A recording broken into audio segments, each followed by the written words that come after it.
Bonjour. Dites-moi. En fait, je venais voir ce que vous avez comme vélo. Oui. Pour moi. Là, vous avez entre 19 et 21 vitesses, avec frein à disque, une dynamo dans le moyeu. Tout dépend du budget, on commence à 1200 €. Mais Mais on n'a pas de garage, c'est... les gares dehors, donc Ok. j'ai Ah 3 ouais. cadenas. On peut mettre un cadenas à l'arrière. Après, bon, que ce soit du vol, que ce soit un vélo à 800 ou à 1000 € ou 1200 €, ça fait. C'est pas Ouais. un Non, non. Voilà, je vous propose, installez-vous. J'adore faire du vélo et Strasbourg s'y prête bien, c'est vrai. C'est vraiment un plaisir d'aller au travail en vélo, de rouler en vélo, de se balader en vélo, oui. Et d'acheter un beau vélo, oui. Je vais essayer de pas me le faire voler, c'est sûr. De réputation, on dit que beaucoup de gens se font voler leur vélo. Bon, moi, ça m'est jamais arrivé et j'ai toujours eu des vélos. Les mauvaises langues racontent que pour être un vrai Strasbourgeois, il faut s'être fait voler au moins une fois son vélo. Strasbourg, au lieu du vol de 2 roues, et il y a de quoi faire. La ville compte des centaines de milliers de vélos. En moyenne, il en disparaît au minimum 5 par jour. Donc mon vélo, il était à peu près ici, sur l'un de ces arceaux. Je l'avais laissé, c'était un samedi soir, voilà, pendant 3 heures à peu près. Et quand je suis arrivée, il n'y avait plus rien. Il y avait ni cadenas, ni éléments du vélo. J'ai porté plainte dès le lendemain, alors en ligne, ça se fait très, très simplement. La plainte, c'est surtout pour l'assurance après, hein, parce que bon, on n'y croit pas quand même beaucoup que le vélo va être retrouvé. La police du Bas-Rhin parle d'un délit de masse. Chaque année, autour de 1800 plaintes pour vol de vélo sont déposées et toutes les victimes ne se font pas connaître. Mais arrêter les auteurs n'est pas forcément simple. Une personne qui va casser une porte d'appartement dans le cadre d'un vol par effraction, c'est un comportement qui va attirer l'attention des gens, qui vont faire le 17, qui vont faire police secours.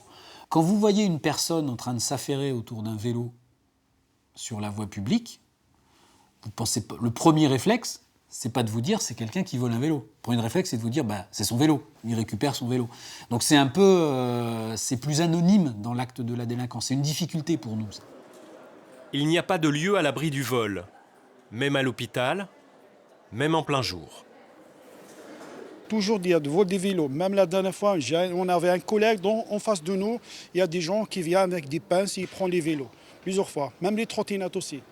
Tous les jours, il y a des vols. Voilà, presque. Opération de marquage au nouvel hôpital civil. Cela permet d'identifier son vélo et de limiter le vol. L'association Cadre 67 le fait gratuitement. Une fois que j'ai gravé le numéro sur le vélo, je vous enregistre sur la base de données. Chaque numéro est unique et lié à un propriétaire. Il y a beaucoup moins statistiquement de vélos marqués, déclarés, volés, donc ça c'est un fait. Après je dirais que le marquage c'est un plus, mais ça ne fait pas tout. Le marquage ça permet d'être dissuasif, ça permet de pouvoir prouver que c'est son vélo, parce que votre vélo est marqué, identifié, vous pouvez tout simplement prouver que c'est le vôtre. Celui-là n'est pas marqué, celui-là non plus, celui-là non plus, celui-là non plus.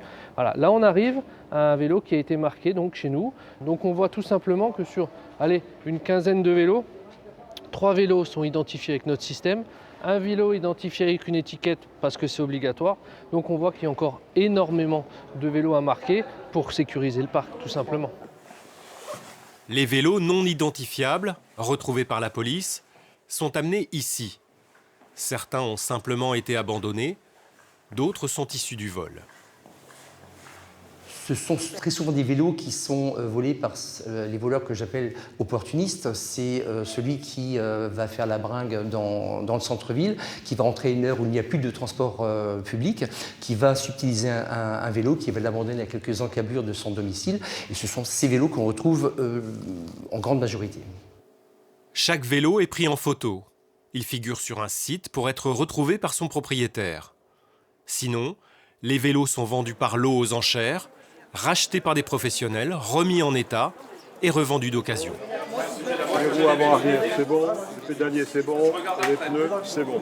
4 bourses ont lieu chaque année à Strasbourg. Les vendeurs viennent y déposer des centaines de vélos.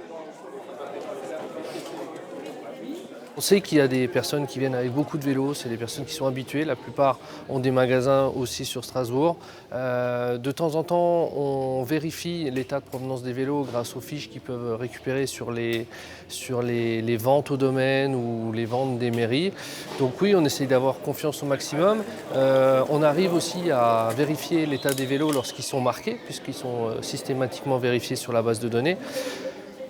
On essaye au maximum de garantir, d'éviter justement tout ce qui est recel sur les bourses vélos. C'est une question d'image. On essaye de vendre des vélos en bon état et des vélos qui ne soient pas volés. Ces bourses sont toujours un événement.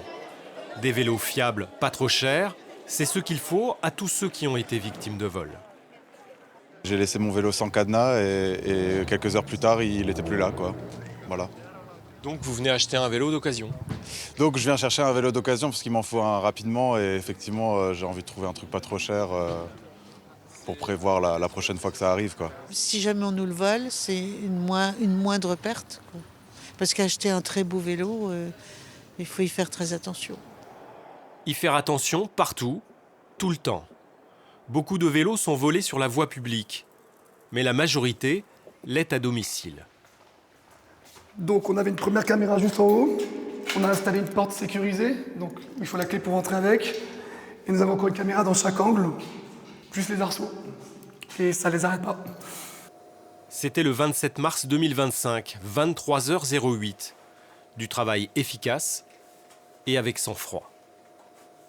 Les deux individus sont rentrés par les portes sécurisées à l'aide d'un tournevis, ils font un tour de piste pour voir quel vélo ils vont voler, ils tombent sur le mien qui les intéresse. Donc d'abord, le monsieur vérifie qu'il n'y a pas de traceur. Lui, il essaie d'ouvrir le cadenas en le forçant. Ça ne va pas marcher.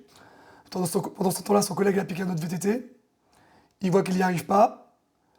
Et du coup, il va sortir une disqueuse de son sac. Il va mettre le coup de disqueuse. C'est terminé, c'est ouvert. Et ils s'en vont. Et ça a duré 5 minutes. On a différents types de voleurs. On a des voleurs de vélos par nécessité, des gens qui n'ont pas les moyens et donc décident d'en voler un. On a des voleurs d'opportunité, c'est-à-dire c'est juste pour le trajet dont il a besoin et s'en débarrasser ensuite. Et on a le vol version trafic de vélos. Et là, on tombe sur des vélos qui ont quand même une certaine valeur et qui sont choisis par le délinquant au regard de la possibilité de le revendre.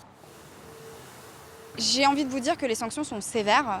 Après, ça dépend de la personnalité du prévenu. Est-ce qu'il y a un casier judiciaire fourni, pas de casier judiciaire? Est-ce que cette personne travaille? Est-ce que cette personne est intégrée dans notre société? Évidemment, les sanctions sont adaptées en fonction de la personnalité des individus. Mais ça reste quand même des sanctions qui sont sévères, selon moi. Pour qui manie bien la disqueuse, couper une chaîne prend pas plus de 10 secondes. Et pas de miracle en matière de cadenas. Plus c'est cher, plus c'est difficile à couper. Plusieurs niveaux pour s'y retrouver. Du 3, facile à sectionner. Au 15, beaucoup plus costaud. Tout peut se violer.